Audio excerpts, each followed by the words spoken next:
fortuito. Yo me fui a vivir a una casa detrás del Park Güell, una casa rodeada de verde, muy muy bonito, y tenía el Park Güell a 2 minutos andando. Hace 2 años que la terminé de escribir, hace unos 3 años que me había mudado allí, ahora ya no vivo allí, ahora vivo cerca de la Sagrada Familia, a unos pasos. Sí. Pero todo fue casualidad y esto es lo increíble, entonces para mí significa algo.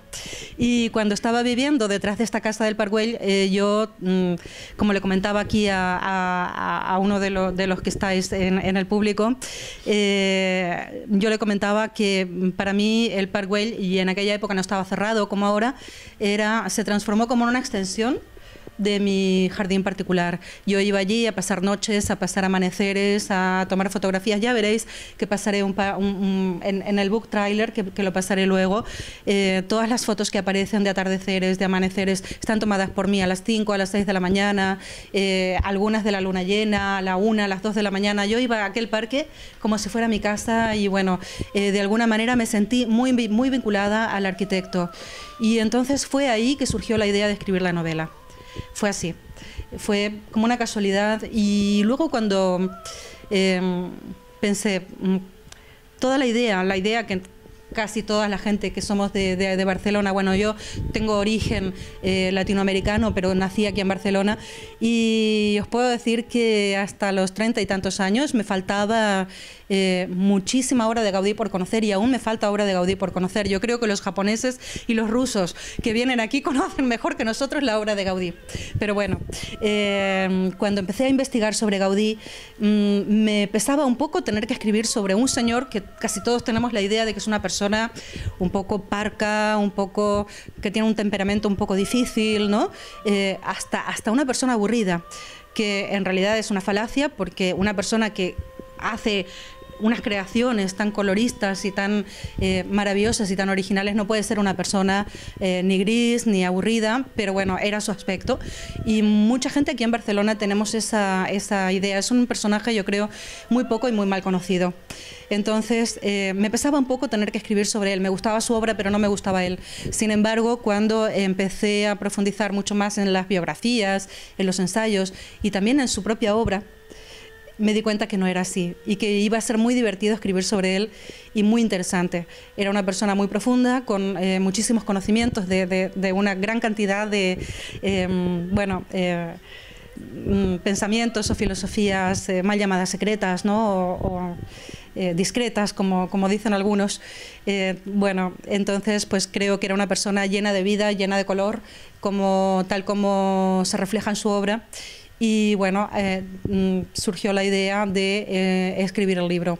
El libro, para hacer una muy breve sinopsis, es la historia de un niño de 12 años que pasa un verano en casa de su bisabuela, que vive detrás del Park Güell. Bueno, es un poco en ese sentido autobiográfico, pero es un niño de 12 años que se llama Nicolás, y él, bueno, está quejado por un amor no correspondido, un amor de estos platónicos de la adolescencia, y se escapa por las noches porque está un poco aburrido y no puede dormir, y va a pasar las noches al Park Güell. Allí escucha voces, escucha una voz de alguien que le habla, y al poco tiempo se da cuenta que esa voz es la voz de Antoni Gaudí. Entonces, a través de estas conversaciones que tienen estos dos seres, pues bueno, doy una idea de cómo era el Gaudí hombre, el Gaudí ser humano, su vida privada, su vida íntima, pero a la vez también cuento un montón de sucesos de Barcelona, de la época, que me parecen interesantísimos. Yo creo que la época que le tocó vivir a Gaudí fue una época muy convulsa para Barcelona, una época en que, por ejemplo, las huelgas obreras de 1902 fueron bestiales, porque la gente, las condiciones de trabajo eran realmente muy malas, la gente estaba muy enfadada, y sobre todo cómo todo esto influyó en los cambios en la personalidad de Gaudí, porque al principio Gaudí creía en una armonía entre, por ejemplo, la clase burguesa y la clase obrera. Y de hecho, en los principios de su obra, cuando comienza, recién salido de la universidad, en 1800, fue que salió en 1878, ¿no fue? Que empezó en la cooperativa matoronense, bueno, en determinadas obras que tenían mucho que ver con estas ideologías utópicas y obreristas, ¿no?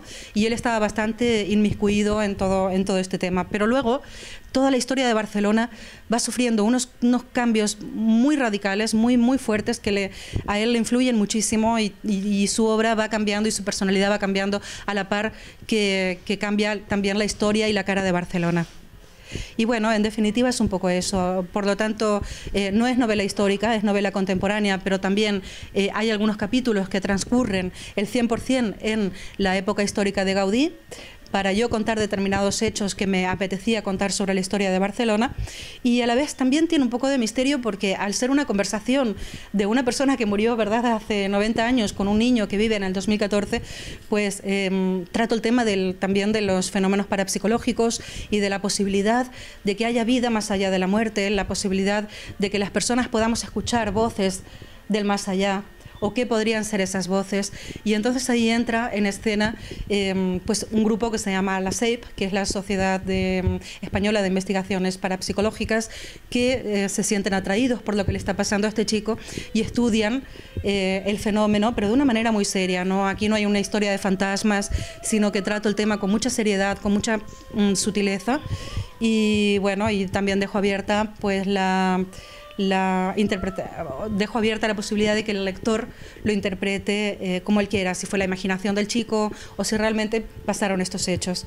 Podemos pasar primero, por si alguien no lo vio, el book trailer del libro, que son solo 2 minutos, y hay imágenes del Park Güell tomadas por mí, y con música que era la favorita de Gaudí, que es Richard Wagner.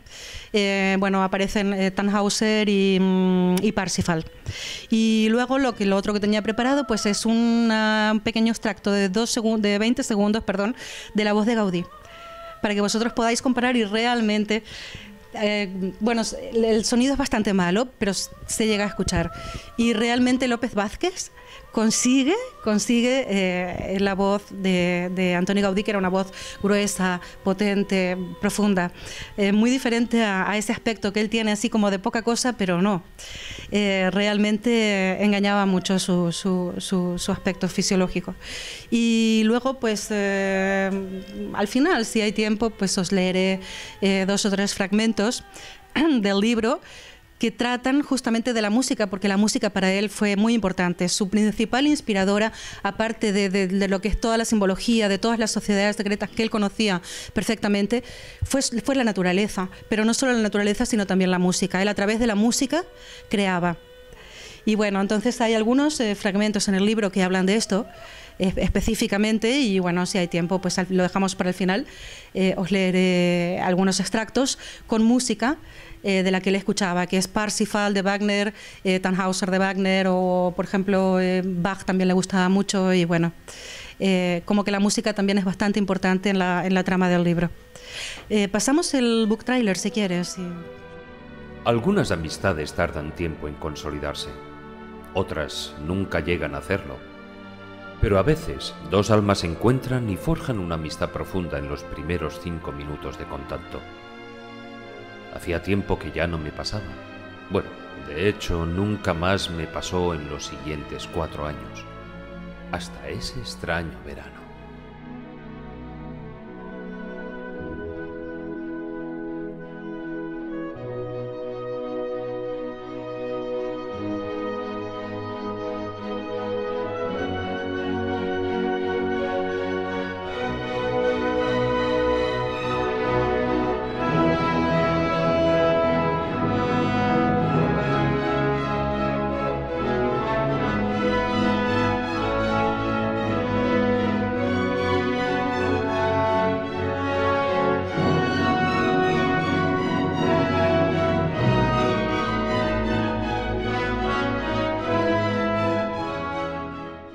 En su búsqueda sobre la inmortalidad del alma y la existencia de un más allá, unos investigadores se interesaron por el extraño suceso del que yo, sin saberlo, estaba siendo protagonista. Fue así como supe que desde el principio de los días, comunicarnos con nuestros antepasados había inquietado al ser humano. ¿A quién no le ha intrigado alguna vez?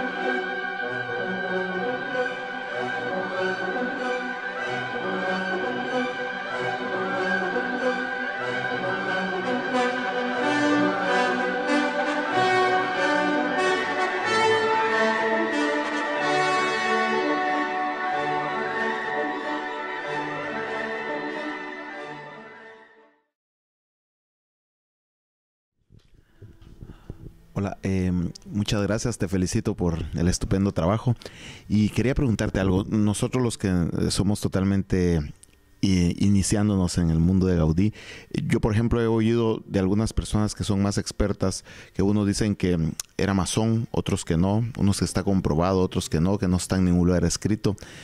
Me gustaría saber tu punto de vista. Bueno, esto es una discusión que tenemos desde hace años con Carlos. Porque, claro, él está convencido de que era masón y yo estoy convencida de que no. Pero para mí hay una cosa que es indiscutible y es que la simbología masónica aparece prácticamente en toda su obra. Y además con profusión, sobre todo justamente en el Pare Güell y en la Sagrada Familia. En la Sagrada Familia, que es un templo católico, aparece un montón de simbología masónica. Es cierto, esto yo no lo puedo discutir. Lo que pasa es que, bueno, hay varios temas con respecto a esto. Para mí, para empezar, bueno, aparte de que en teoría, o por lo menos no está probado documentalmente, de que Gaudí estuviera adscrito a una logia en particular, pero sí que él se crió en un ambiente masónico. Él nació en Reus. Reus era una ciudad donde la masonería estaba en auge, Barcelona también, desde luego. Prácticamente todos los clientes de Gaudí eran masones. Y la masonería en general pues estaba, digamos, el dinero estaba en manos de masones y la gran parte de la arquitectura de Barcelona está encargada por masones.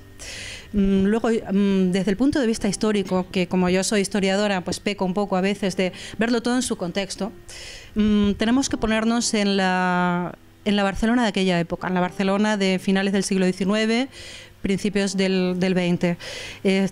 Estoy hablando de la Renaixença.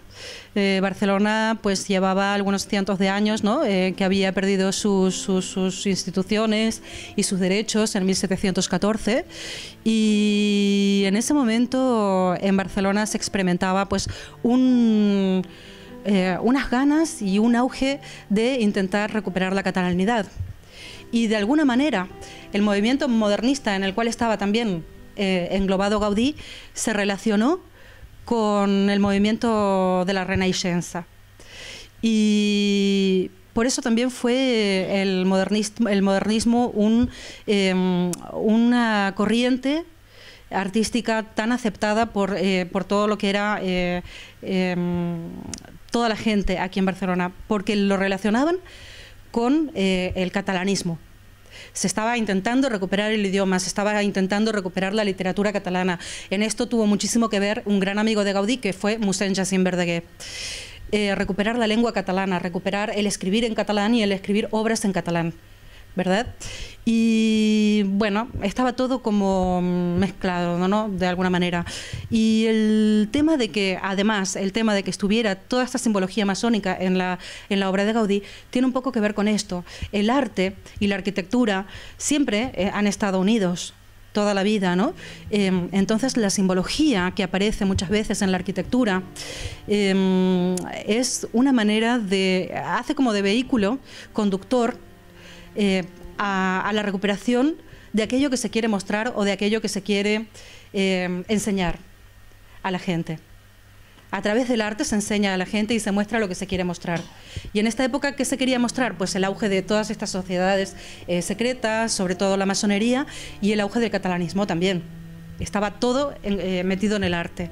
Entonces, para mí, el hecho de que aparezca toda esta simbología masónica, que era en definitiva tu pregunta, no significa exactamente que Gaudí fuera masón. Significa sí que la masonería está experimentando pues un florecimiento muy importante aquí en Cataluña. Eso se refleja en toda la arquitectura y también en todo el arte.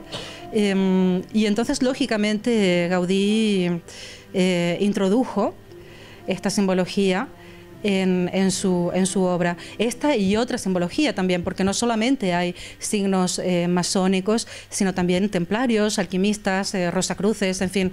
Creo que era una persona que tenía un perfecto conocimiento de todas estas corrientes y las introdujo en su obra. Pero esto no significa que él fuera masón. Sus clientes sí lo eran, con toda seguridad, sobre todo su gran amigo y mecenas, el que le cambió la vida, que fue Eusebi Güell.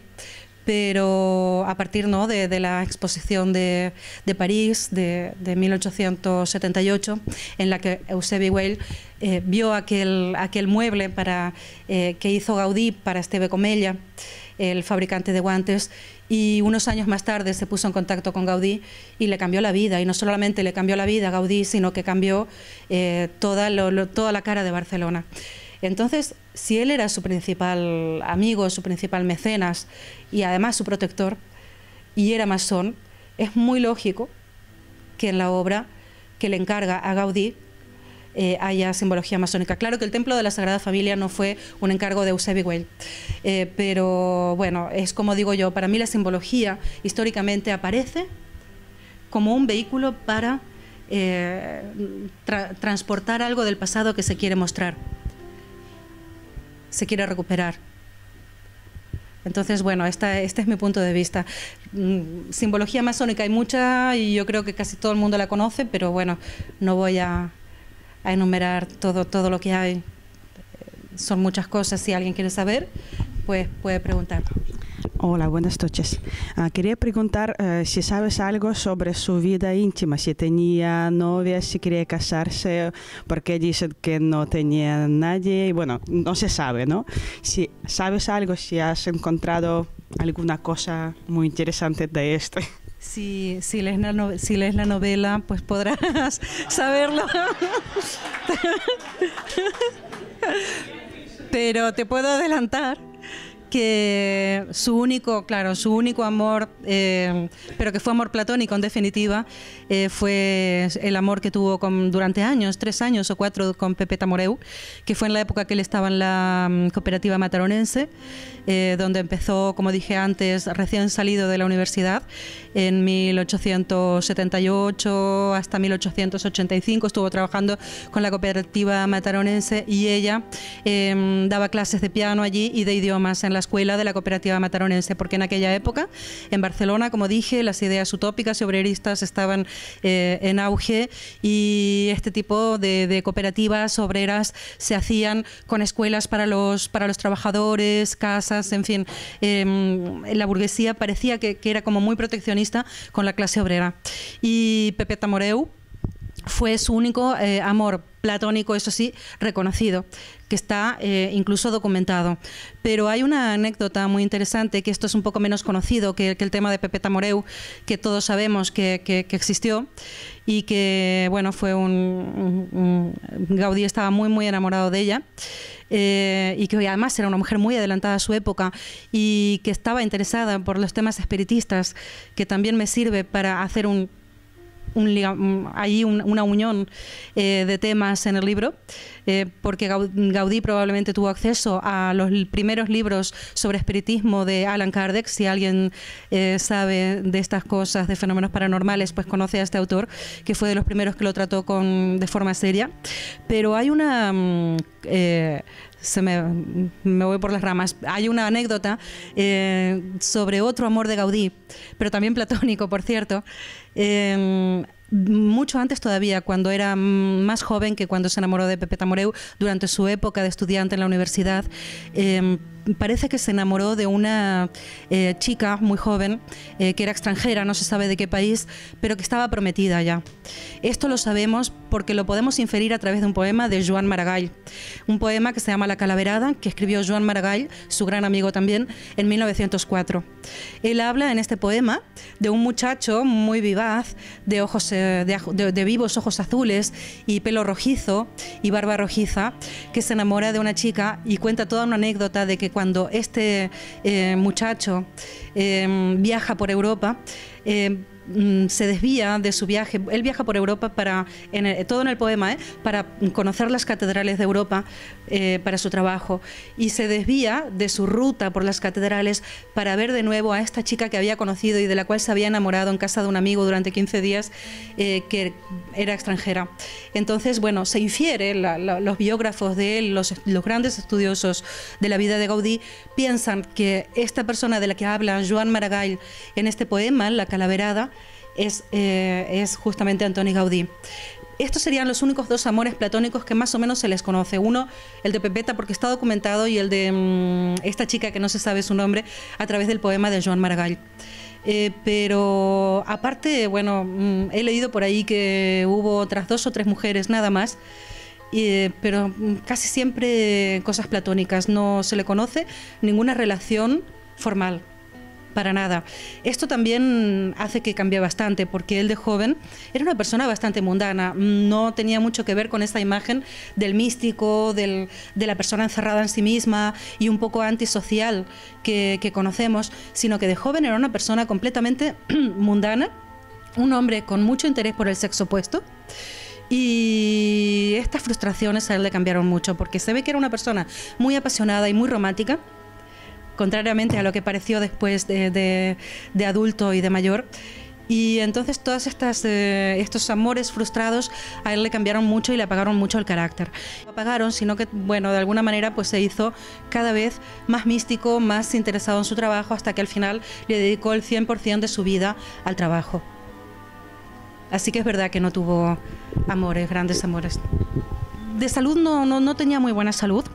No tenía muy buena salud desde pequeño, cuando vivía en Riudoms, en el Mas de la Calderera, en la casa de sus padres, de Francisco y Antonia, cerca de Reus, que, bueno, o sea, donde nació, en Riudoms. ¿Qué tal? Aunque fue bautizado en la iglesia de San Pere Apóstol de Reus, pero yo creo que nació en Riudoms, pero bueno, tampoco estamos de acuerdo. Vale, ¿ah, sí? ¿Que nació allí? Sí, vale. Bueno, y él, justamente, todos estos problemas que él tenía de salud, siempre tuvo problemas de salud, a él fue, yo creo, dicen algunos biógrafos, que fue lo que más le acercó a sentirse, bueno, muy cerca de la naturaleza, porque como vivía allí, en el campo de Tarragona, en una casa en pleno campo, y tenía que faltar muchísimo a la escuela porque su salud así le obligaba, a veces pasaba semanas o meses solo en el campo. Y de ahí él llegó a decir alguna vez que surgió su interés y su inspiración en la naturaleza y en el conocimiento perfecto de la naturaleza, porque era una persona desde muy pequeño muy observador, y observando la naturaleza llegó a entender muchísimas cosas. De hecho, bueno, es bien sabido, ¿no?, que el ser humano pocas cosas ha inventado. La naturaleza ya lo inventó todo. Las parábolas, las hipérbolas, todo lo que él utiliza aparece en la naturaleza. Y bueno, y luego de mayor también siempre fue bastante débil de salud, y él utilizaba mucho la medicina que hoy se llama alternativa, entonces era la medicina tradicional simplemente, como baños de agua fría alternados con agua caliente, una buena alimentación. Él era ovo vegetariano, él no comía ningún tipo de carne. Siempre tenía que estar cuidándose mucho su salud. De hecho, incluso en algunas épocas de su vida tuvo que recluirse fuera de Barcelona. Por ejemplo, cuando había epidemias de cólera, él tuvo que irse fuera de Barcelona. No me acuerdo a qué ciudad se fue, no sé, a Puigcerdà. Y bueno, siempre tuvo problemas, sí, de salud. Él normalmente solía hacer bastantes ayunos, ¿no? Porque parece ser que era de una corriente de la época que se llamaban higienistas, ¿no? Que era cuando aún estaban había un montón de enfermedades en Barcelona y surgió esta corriente de los higienistas que hacían ayunos, se lavaban, mucho, una cosa así, ¿no? Y esto le llevó muchas veces, yo creo, a rondar la muerte casi por este tipo de ayunos, ¿verdad? Sí, creo que llegaba a exagerar con el tema de los ayunos, porque en muchas ocasiones sus amigos fueron que le salvaron la vida, porque como casi que lo obligaron a llegar a pasar unos días en casas de ellos. La familia amiga de Gaudí, que vivía en Vic, lo tuvieron semanas intentando hacerle comer y tal, porque se nos iba, Gaudí se iba. O sea, yo creo que él estaba ya en aquella época, porque bueno, esa fue una época que ya él era mayor. A partir de los 50 años, él prácticamente vivió alejado de todo lo que era mundano, físico, y de hecho, bueno, se dejó estar su apariencia también, ¿no? Y esto un poco fue lo que le mató, porque esto es algo que siempre me gusta decir, y cuando le atropelló el tranvía, a la edad de 74 años, en 1826, él no murió instantáneamente, él tardó 3 días en morir. Lo que pasa es que cuando lo atropelló el tranvía, la gente lo confundió con un indigente, con una persona humilde, y por eso la gente no lo ayudó. Esto, siempre lo digo, me gusta decirlo, lo que lo mató no fue el tranvía, sino la miseria humana de no querer ayudar a una persona porque parecía una persona humilde y no el gran arquitecto Gaudí. O sea, que pagó bastante caro, yo creo, toda aquella dejadez en la que se vio sumido los últimos años. Él se llamaba Antoni Gaudí Cornet. I ell decía, els Gaudí són de Riudons y els Cornet de Reus. Quiero decir que con eso ya lo había dicho todo. Y para la masonería es de Riudons, porque inclusive el que fuera gran maestre de la logia Misraim Memphis, Joan Palmarola, que lo digo abiertamente porque el hombre lo reconoce, y si no lo dijera él, yo no me atrevería a decirlo, escribió un libro llamado Gaudí, una aproximación a la masonería, donde la opinión contrastada de los masones es que nació en Riudons. Por lo tanto, yo te voy a dar toda la razón, nació en Riudons, y te la doy 100%. Luego, por otro lado, hay una cosa que me llamó la atención en el libro, y es que estabas comentando su relación con aquella que fuera su amor platónico, Pepeta Moreu, Josefa Moreu, aunque él la llamaba Pepeta en todo momento. Y hay una escena del libro que me tiene fascinado, que es cuando ellos dos se van aparte y de repente ella, que está en adelantada a su tiempo, le empieza a hablar de la histeria femenina y de cómo combatir la histeria femenina pues con un vibrador. Y hay una conversación muy subida de tono que quiero que nos la expliques y de dónde has sacado este dato en el cual Gaudí tiene esta conversación tan interesante con Pepeta Moreu. Me sorprendió mucho y me reí muchísimo con la escena. Bueno. La escena no es muy subida de tono, porque yo ni siquiera menciono la palabra vibrador, solo lo sugiero. Pero tampoco recreo una escena en la que ella dice que ella utiliza vibrador, porque esto yo no lo pude encontrar en ningún sitio.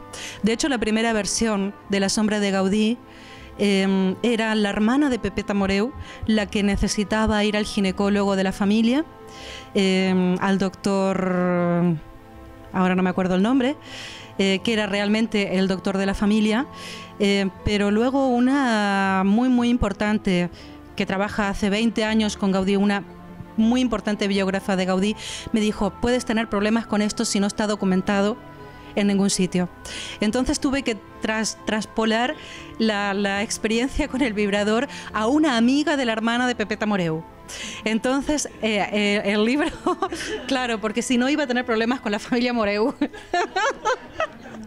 Entonces, en una fiesta en la casa de Mataró de los Moreu, efectivamente Pepeta está aburrida y se va a leer su libro sobre los espíritus, justamente también otra cosa un poquito heterodoxa que podría herir susceptibilidades. Se va a la capilla de la casa y Gaudí, desesperado porque no la ve en la fiesta, pues va a buscarla y tiene un encuentro con ella en esta capilla, en el que ella le cuenta que han ido a un doctor para tratar de histeria a una hermana a una amiga de su hermana. Y ahí le cuenta pues toda la historia de cómo surgió la idea de los doctores de tratar el tema de la histeria en las mujeres de la época. Esto es un dato histórico. Realmente en aquella época los vibradores, la idea de los vibradores surgió en esta época, pero lo que no sé es si alguna amiga de la hermana de Pepeta Moreu tuvo que tratarse este tema. Pero sí, es bastante divertido. Incluso luego un día Gaudí, durante la Semana Trágica de Barcelona en 1909, en julio, ¿verdad? Caminando por las Ramblas, pasa por la farmacia y ve un letrerito que está publicitando justamente que las mujeres utilicen el aparato que las hace estar más contentas y tal. Sí, bueno, lo pone de una manera muy victoriana, muy de la época, pero es muy divertido. Y entonces Gaudí está caminando en la Semana Trágica por las Ramblas, ve este letrero y se acuerda muchísimos años antes, cuando Pepeta le había contado este hecho tan divertido. Buenas tardes a todos. Hola, Alex. Mi pregunta es un poco más personal. Primero, darte la enhorabuena por el libro, que es fantástico, me encantó. Y creo que todos los que lo hemos leído y hemos disfrutado, como yo, hemos hablado mucho con Antoni, ¿no? Con él, hasta en voz alta incluso, ¿no? Tú le has pedido consejo a Antonio para hacer este libro. ¿Qué le pedías? ¿Qué te decía? Si quieres contárnoslo, claro. Hola, Silvia. Gracias por tu pregunta, también por tus comentarios del libro.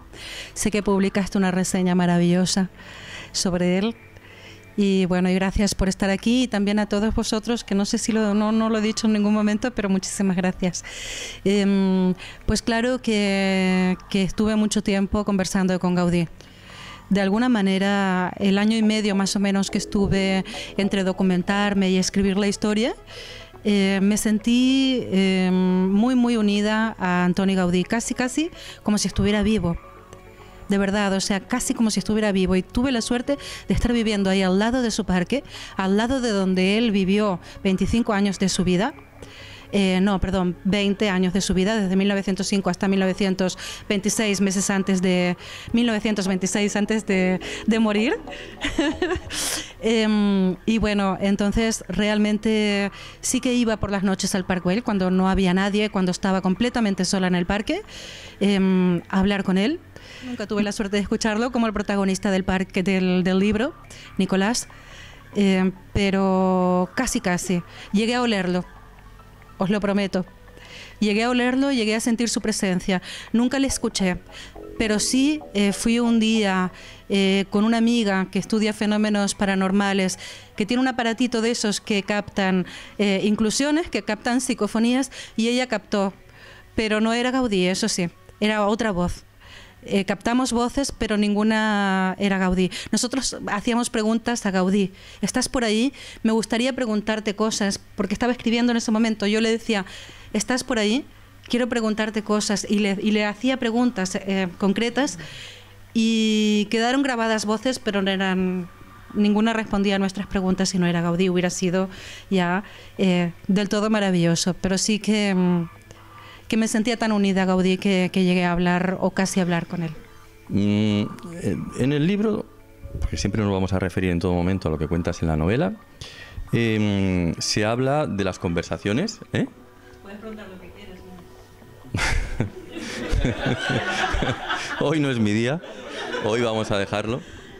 No, pero en el libro sí que es cierto que se hablaba sobre o se mencionaba de esas tertulias que se dieron inicialmente en los Quatre Gats y que después pasaron al Café Pelayo. Y el Café Pelayo es aquel que estuvo, porque ya no existe. En la actualidad es un Frankfurt de las Ramblas. Es un Frankfurt que tenemos a mediados de las Ramblas y que es una lástima que aquello no se conservara, porque hubiera sido uno de esos lugares, antológicos como para poderlos visitar y estar en uno de los escenarios gaudinianos por excelencia, ¿no? La pregunta es, oye, ¿y de qué se hablaba en estas tertulias? Porque en el libro he oído cosas muy interesantes, ¿no? Picasso, que de repente aparece por allá y dice, mira, ¿sabes qué? Me he cansado, me levanto y me voy a ver las señoritas de Aviñón, de la calle Aviñón. Bueno, y otro tipo de conversaciones que se daban por allá. ¿Nos puedes explicar un poquito quiénes se reunían, quiénes eran estos personajes, por qué se reunían, por qué lo hacían? Bueno, ¿y de qué se hablaba en todo momento? Hay dos momentos especialmente en los que reúno a Gaudí y su grupo de amistades en bares. Uno de esos momentos es a principios del siglo XX, exactamente en 1902, durante aquellas huelgas y tal, que se reúnen en los Quatre Gats. Y el otro momento en el que recreo una conversación de Gaudí con sus amigos es en 1909 en el Café Pelayo de las Ramblas, en el que ya no existe. Los Quatre Gats, como todos sabemos, sí está en la calle Monsió, y realmente guarda el sabor de entonces. Y bueno, ¿quiénes se reunían? Pues los grandes amigos de Gaudí con los que siempre interactuaba.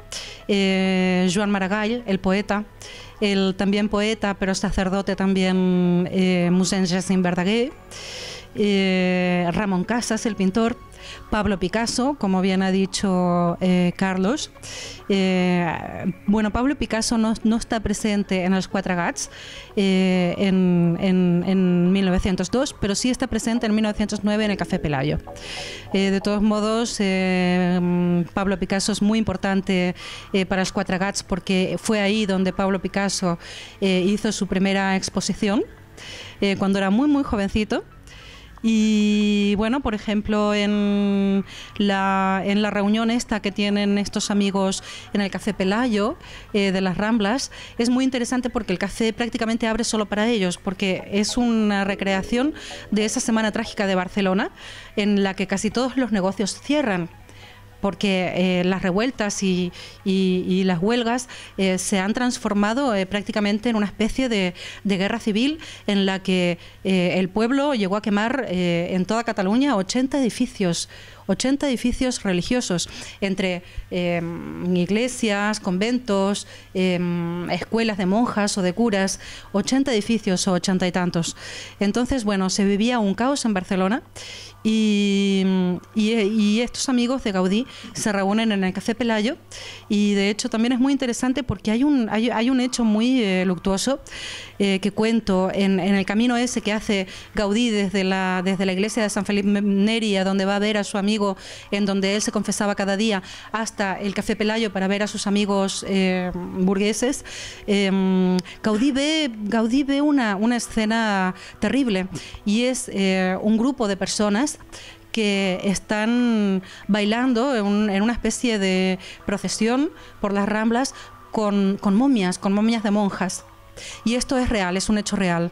Durante la Semana Trágica se profanaron algunas tumbas de monjas de las Atarazanas, y con esas monjas momificadas, un grupo de personas, de revoltosos, estuvieron como danzando de una forma bastante macabra por las Ramblas, e incluso depositaron luego las momias en las puertas de las casas del Marqués de Comillas y de Eusebi Güell, en el Palau Güell, creo que fue, de la calle que, bueno, antes se llamaba Conde del Asalto y que ahora es Nou de la Rambla.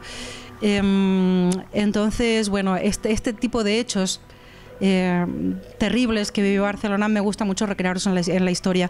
Y luego, pues en las tertulias, ¿de qué hablaban? Pues hablaban de todo un poco.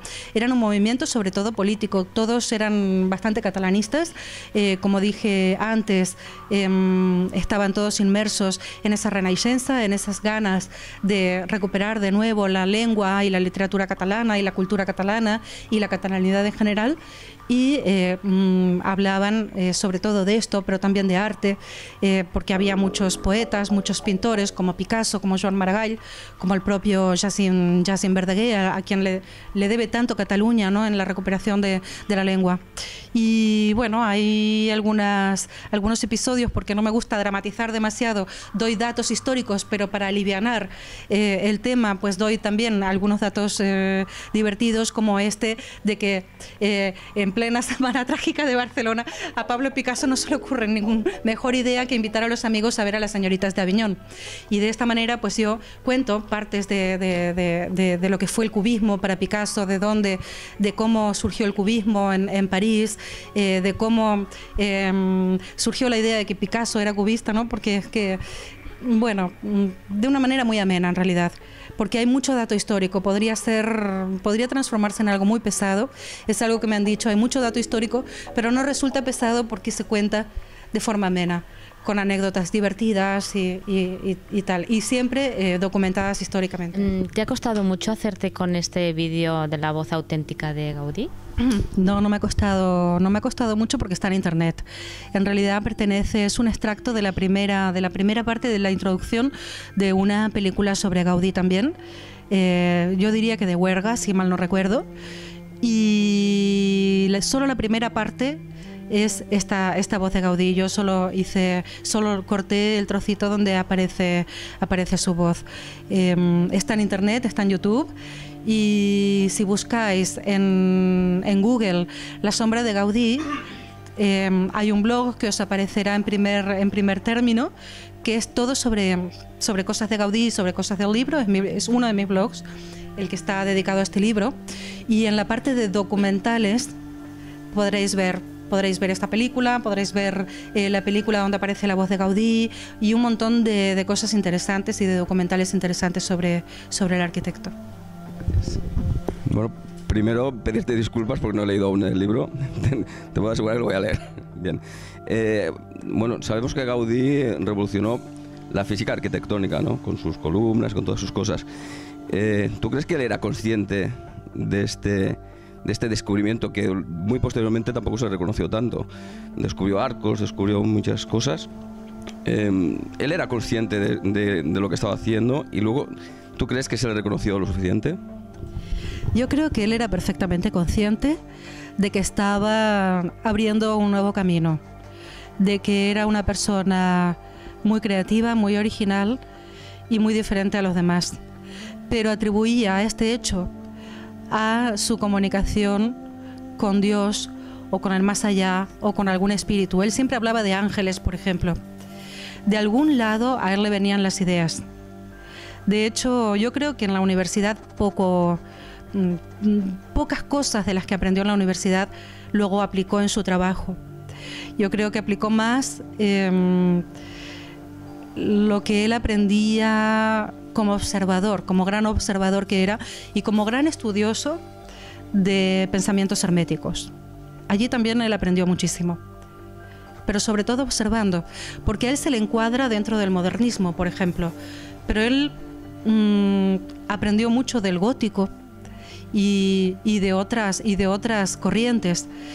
Yo no creo que fuera 100% modernista. Su obra es bastante diferente a la obra de los otros modernistas de la época. Es completamente diferente. Lo que pasa es que se encuadra dentro de esa corriente porque es la corriente que estaba en boga en esa época.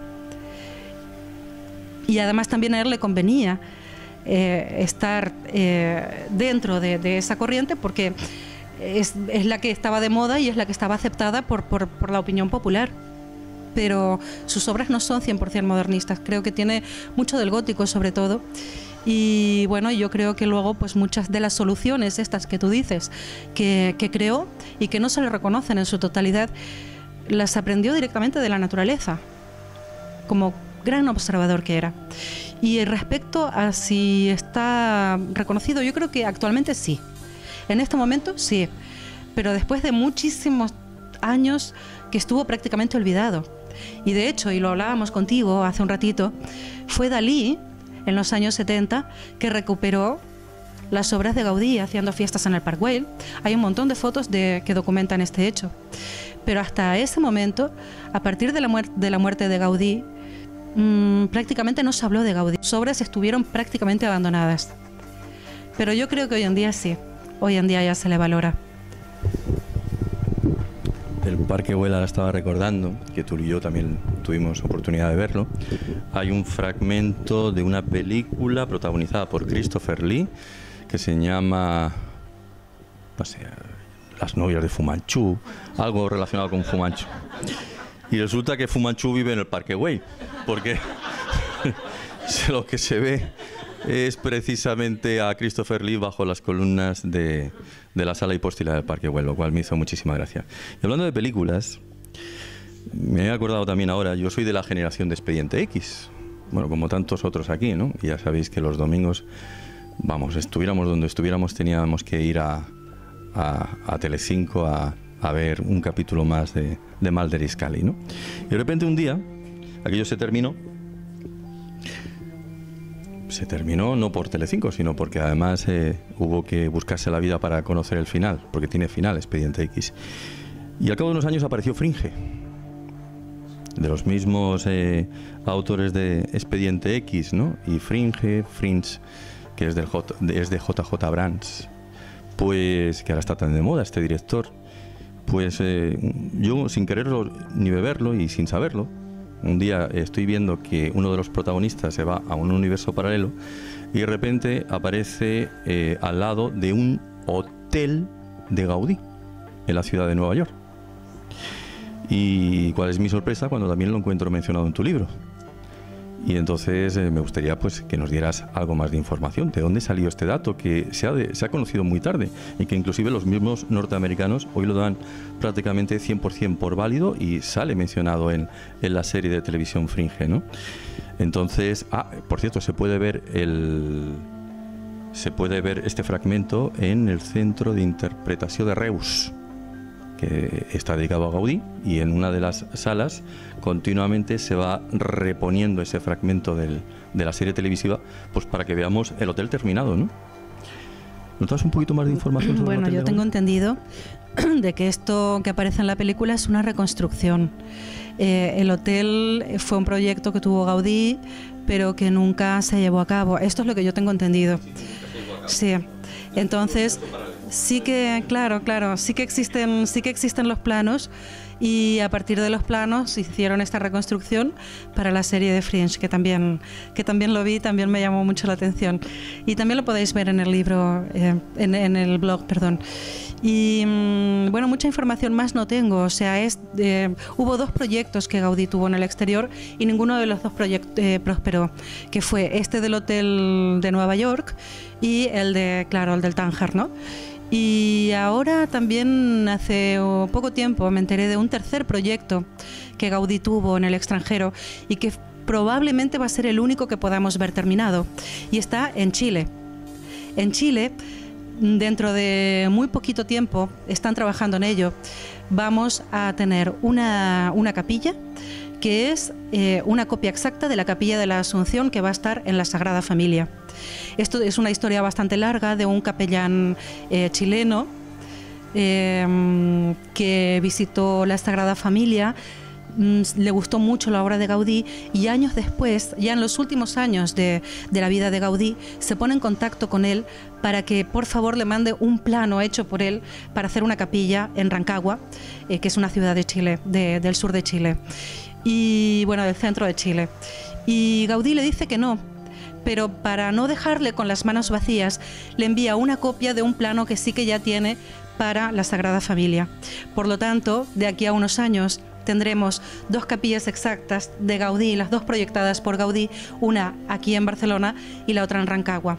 Y de hecho el grupo que está llevando a cabo toda esta obra para hacer esta capilla estuvo en Barcelona y cogió un trocito de tierra de donde va a estar la Capilla de la Asunción aquí en Barcelona, para utilizarla cuando inauguren la capilla en Rancagua, que le pusieron otro nombre, no me acuerdo ahora qué nombre le pusieron, pero bueno, es una historia muy interesante, ¿no? Porque además que son dos ciudades donde el mar y la montaña están unidos. Desde la Sagrada Familia prácticamente podemos ver la montaña y podemos ver el mar, y en Rancagua pasa exactamente lo mismo, y son 2 paisajes bastante parecidos. Mira, una pregunta es si hay algún dato que tú tengas de si él tuvo algún trastorno o algo documentado de algún problema psiquiátrico, digamos alguna enfermedad mental de cualquiera de sus variantes. Y la otra es, bueno, es un comentario un poquito más frívolo, ¿no? Yo antes lo preguntaron muy elegantemente sobre, digamos, amores femeninos, pero quería preguntarte si hay algo también del otro lado de amores masculinos. Bueno, sobre enfermedades psiquiátricas no tengo ninguna constancia y la verdad es que no lo creo. Lo que pasa es que era una persona con una personalidad muy suya, ¿no? Muy especial, y desde luego tuvo biógrafos que han manoseado y manipulado bastante su figura, ¿no? Su personalidad, su parte humana. Esto fue un poco debido a que fue una persona muy poco dada a escribir. Él no llevaba diario, no le gustaba escribir, no le gustaba conceder entrevistas, entonces toda su vida privada permaneció bastante oculta de la actividad social. Por lo tanto, cuando se empezó, después de su muerte, a intentar recuperar esa figura que había dejado tantas cosas en Barcelona, pues muchas de las cosas que se escribieron fueron simples especulaciones, porque no había realmente mucho material documental del cual asirse para escribir. Respecto a la homosexualidad, pues sí que se le ha achacado, y sobre todo por el motivo que ya hemos hablado aquí, porque no se ha casado, porque no se le conoce ningún amor formal, ninguna novia formal, no se conoce que haya tenido relaciones sexuales directamente con ninguna persona de sexo opuesto, y entonces algunos biógrafos un poco malintencionados, porque tampoco hay nada que documente que podía llegar a ser homosexual, que tampoco sería nada malo, pero ¿por qué dicen algo que no tiene una base documental? Sí que lo he leído en algunas biografías de él. Por lo tanto, no estás diciendo ninguna falacia, pero lo que sí creo es una falacia decir esto sin una prueba documental. Ninguna prueba documental. No hay nada, nadie nunca le vio con un hombre, ni hay nada escrito que nos lleve a pensar que él pudo haber sido homosexual. Esto se saca sencillamente de que cuando este hombre se ve cada vez más solo, porque le va muriendo su padre, fallece, después Rosita, que se la había llevado a uno de estos sitios donde la cuidaban, bueno, pues falleció también la sobrina, hablo en todo momento. Claro, vive en un parque, bueno, en una urbanización que después será posteriormente un parque, en una casa que además ni tan siquiera se fabrica él, siempre lo digo, es de Berenguer, y está solo, y le viene, y claro, tiene un amigo que es Llorenç Matamala, que le da mucha pena, y va a dormir con él todas las noches, pero no porque tengan una relación formal, sino sencillamente porque no quiere que esté solo.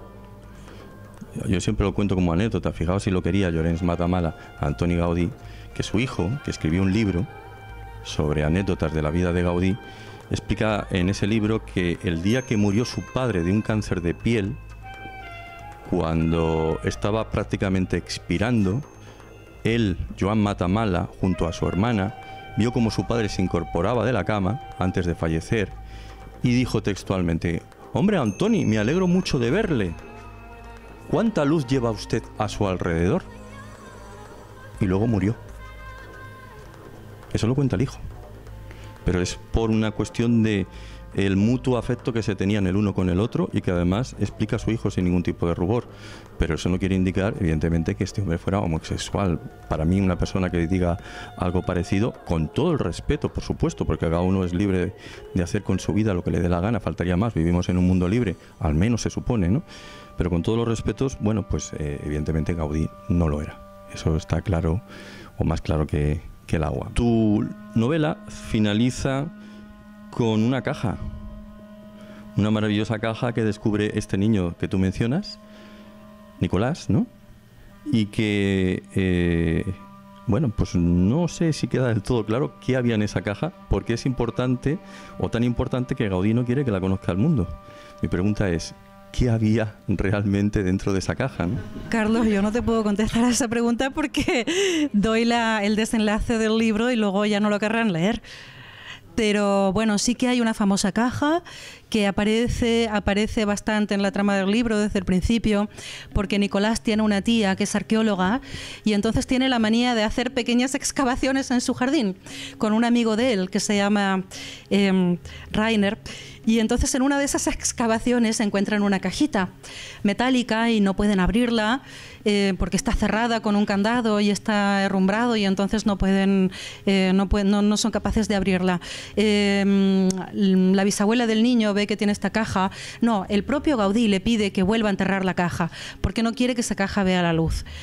Al final del libro, cuando ya no queda nada en esa casa, en la que había unas cuantas cosas que pertenecían a Gaudí, y todos se lamentan de que todas las cosas que había dentro de aquella casa, de aquel viejo caserón detrás del Park Güell, son vendidas a cualquiera y mal vendidas.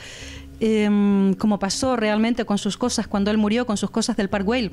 A las 2 semanas del morir, las monjas carmelitas vendieron prácticamente todo. Todo lo que vemos hoy en día en la casa son reproducciones, son réplicas, no son las cosas verdaderas de Gaudí. Las cosas verdaderas fueron vendidas. En casa de Carlos Mesa podemos encontrar una, pero... Bueno, 2, vale. Hay más que en la casa de Gaudí del Park Güell. Vas a tener que devolverlas a su dueño. Pero bueno, entonces esa caja sí que aparece al final porque el niño se acuerda, no todo está perdido. Hay algo que yo volví a enterrar y que está en el jardín de la casa. Y entonces salen en una noche de lluvia a desenterrarla, la desentierran, logran abrirla y desentrañan un misterio que podría ser la solución a todo lo que se va dando en el libro, pero no puedo contarlo, obviamente.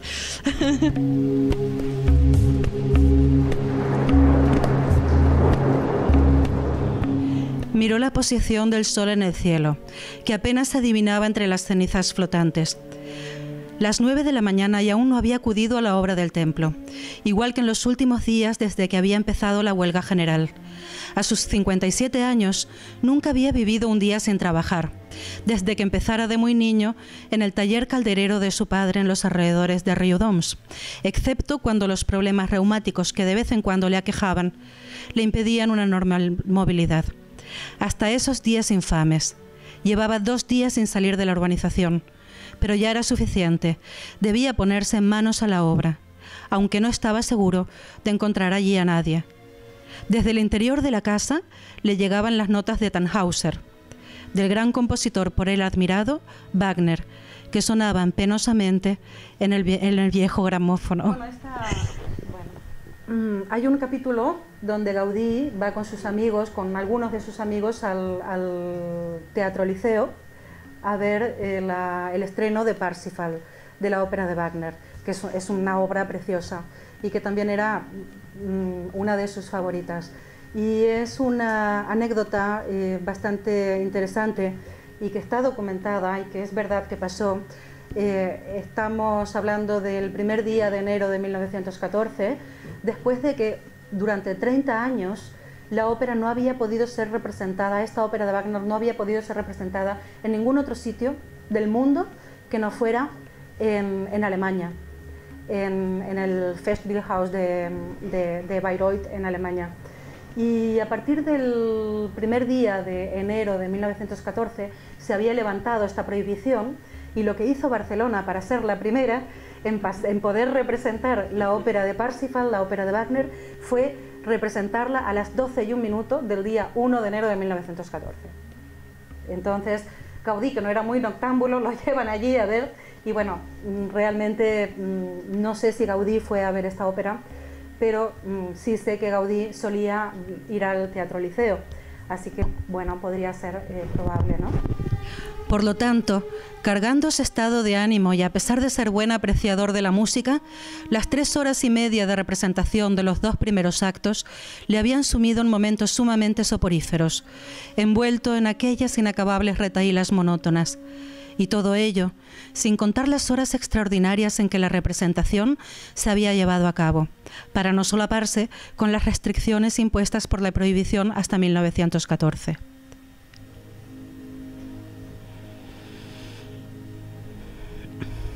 Él, que estaba acostumbrado a irse a la cama a horas tempranas y dormir sus 8 horas nocturnas como costumbre sagrada, lo estaba pasando francamente fatal. Aún así, hizo un esfuerzo por mantenerse despierto, ya que la misma búsqueda que le llevaba a inspirarse constantemente en la naturaleza, le llevaba también a imaginar formas en las melodías, formas impregnadas de espíritu musical. Sin poder evitar que los párpados cedieran en algunos momentos y los ronquidos suaves alertaran a sus amigos, que a fuerza de codazos le mantenían despierto, había conseguido asistir al final de la obra. Y bueno, y el último fragmento es un fragmento en el que habla Nicolás, el niño, en un momento crucial de su vida, que es cuando le tiene que contar a la abuela lo que le está pasando, que está escuchando voces, que se ha hecho amigo de un tal Gaudí. Y bueno, lo hace con la música de Bach.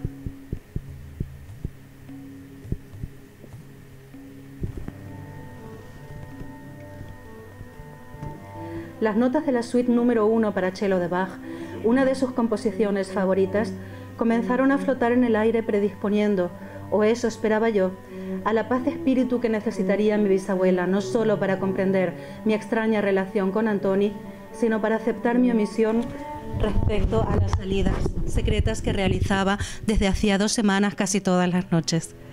Y decir omisión es solo una manera de no sentirme tan gilipollas, tan asquerosamente mentiroso con alguien que no lo merecía. Aunque sospechara que algo extraño estaba sucediendo conmigo, pues andaba todo el día como un sonámbulo después de levantarme a unas horas que no eran normales en mí, no creo que se imaginara algo tan pavoroso. Y su salud flaqueaba, como para exponerla a una noticia tan chocante sin previa preparación. Y bueno, de esta manera intento decir de alguna manera lo importante que para él era la música. Ya vamos, ya se ha terminado. Vamos a ir concluyendo. Vamos a recordar algunas direcciones que puedan ser de interés. Lo primero que te voy a pedir es que nos recuerdes que estás el día de San Jordi, dónde y a qué hora, por si alguno quiere venir a saludarte. La hora exacta lamentablemente todavía no la tengo, muchas librerías todavía no la tienen, será en la FNAC Triangla de Plaza Cataluña entre las 11 y la 1, pero estaré solo media hora y no sé cuál media hora entre las 11 y la 1. Así que bueno, y en la tarde estaré en otra librería, pero todavía no puedo decirlo porque no está confirmado. Es muy prontito todavía, pero bueno, si vais viendo en el Facebook o en el blog, bueno, en todas las plataformas iré dando información.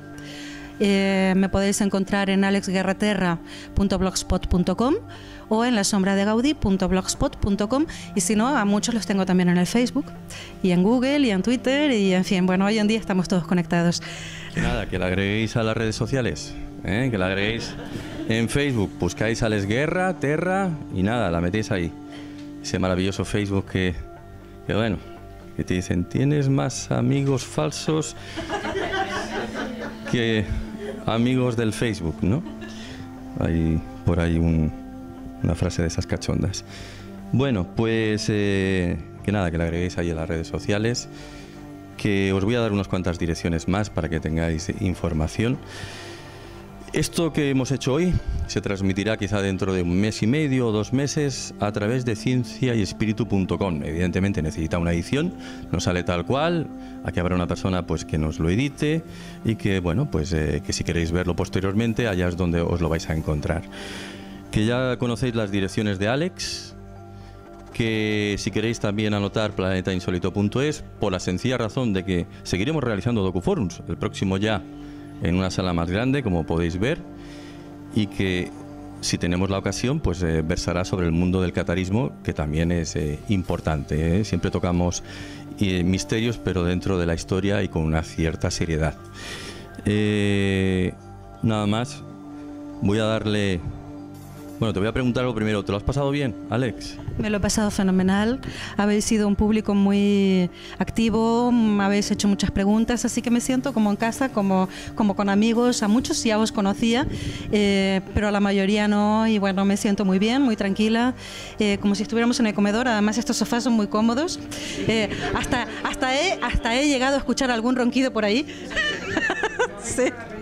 Y bueno, y agradecer a todos que estáis aquí y que hayáis sido tan simpáticos y tan preguntones, que eso me encanta siempre porque es la parte más divertida, porque si solo hablo yo, pues es un poco rollo, ¿no? Así que estoy súper contenta de estar aquí y muchísimas gracias a todos.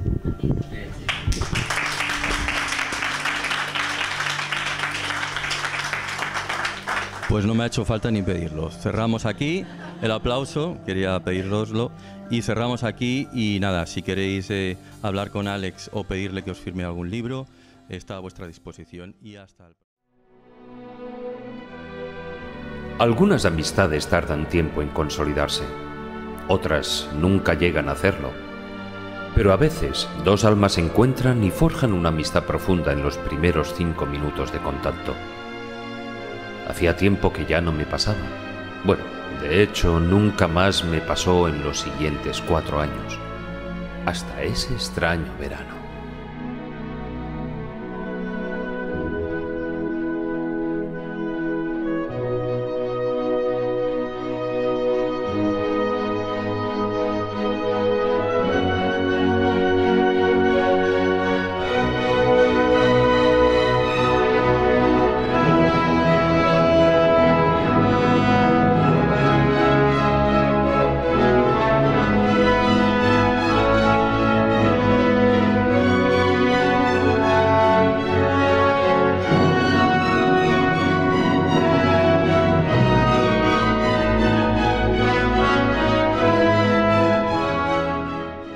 En su búsqueda sobre la inmortalidad del alma y la existencia de un más allá, unos investigadores se interesaron por el extraño suceso del que yo, sin saberlo, estaba siendo protagonista. Fue así como supe que desde el principio de los días, comunicarnos con nuestros antepasados había inquietado al ser humano. ¿A quién no le ha intrigado alguna vez?